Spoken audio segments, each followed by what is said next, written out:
নমস্কার বন্ধুরা, কেমন আছেন আপনারা? আশা করি সকলে ভালো আছেন। জিএস রান্নাঘরে আপনাদেরকে জানাই স্বাগত। আবারও চলে এলাম আরেকটি রেসিপি নিয়ে। তবে আজকের রেসিপিটা সম্পূর্ণ নিরামিষ। আমরা যেহেতু বাঙালি, আমরা কিন্তু তেলে ঝোলে খেতেই বেশি পছন্দ করি।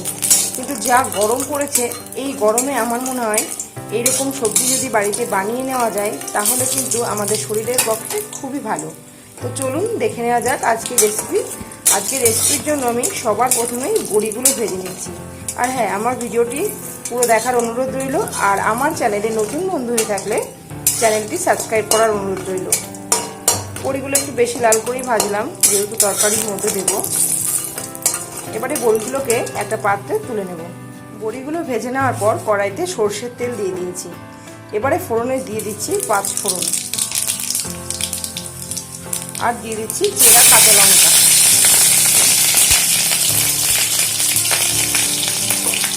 এবারে কেটে রাখা সবজি দিয়ে দেবো। এখানে আমি নিয়েছি নাজনে ডাঁটা, মিষ্টি কুমড়ো, পটল আর আলু। সবার প্রথমে আমি পটলগুলো দিয়ে দিলাম তেলের মধ্যে। পটল আর আলুটা একসঙ্গে ভেজে নেব ভালো করে। পটল আর আলুগুলো খুব ভালো করে ভেজে নেব। আর আজকে কিন্তু মশলা হিসাবে এই লঙ্কা আর 5 ফোড়ন ছাড়া আর কিছুই ব্যবহার করব না। হলুদ লবণ সেটা তো যে কোনো তরকারি সবজি রান্না করতে গেলে তার মধ্যে ব্যবহার করতেই হবে। এবারে পটল আর আলু খুব ভালো করে ভেজে নেব।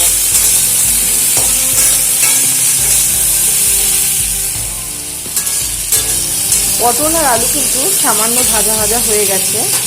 এই সময় এর মধ্যে আমি কেটে রাখা কুমড়োগুলোও দিয়ে দেবো।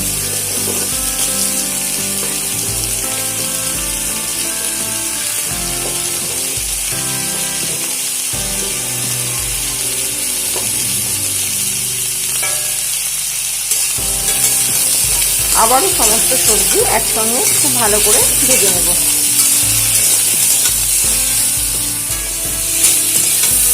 কুমড়ো দেওয়ার পর বেশ একটু ভাজা ভাজা করে নেওয়ার পর যে ডাঁটাগুলো কেটে রেখেছিলাম এই ডাঁটাগুলো দিয়ে দিচ্ছি। এগুলো কিন্তু নাজনে ডাঁটা, এগুলো সজনে না। এগুলো আমাদের বাপের বাড়ির গাছে একদম টাটকা ডাঁটা।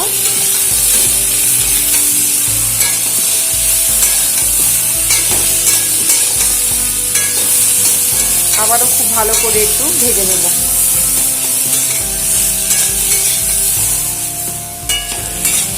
ডাঁটাগুলো দিয়ে একটু ভেজে নিলাম। ডাঁটা দিয়ে আবার খুব বেশি ভাজতে গেলে ডাঁটাগুলো আবার বেশি শক্ত হয়ে যাবে।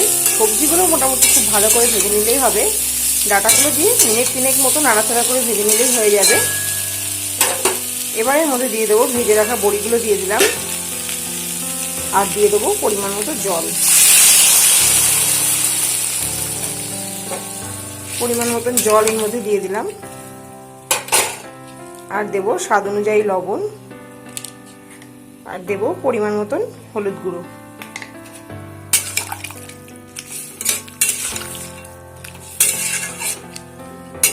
এবারে সবজিগুলোকে খুব ভালোভাবে ফুটতে দেব। ফিরে এলাম কিছুক্ষণ পর। সবজি কিন্তু সেদ্ধ প্রায় হয়ে গেছে। একটু নাড়াচাড়া করে দিচ্ছি। আর এই সময় এর মধ্যে আমি দিয়ে দেবো 1 চামচ চিনি। যেহেতু নিরামিষ সবজি, এর মধ্যে একটু মিষ্টি মিষ্টি ভাব হলে খেতে ভালো লাগবে, সেই জন্য আমি 1 চামচ চিনি এর মধ্যে দিয়ে দিলাম।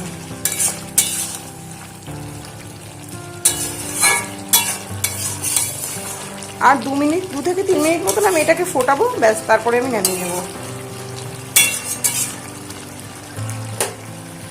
ফিরে এলাম 3 মিনিট পর। আমার সবজি কিন্তু একদম তৈরি হয়ে গেল। তো এই গরমে এইভাবে একবার সবজি বানিয়ে দেখুন, ভালো লাগবে খেতে, আর শরীরও সুস্থ থাকবে। এই গরমে সবাই সাবধানে থাকুন, ভালো থাকুন, সুস্থ থাকুন। আজকের মতো শেষ করছি এখানেই। আবারও হাজির হয়ে যাব নতুন কোনো রেসিপির সাথে। ততক্ষণে ভালো থাকবেন, সুস্থ থাকবেন। ধন্যবাদ।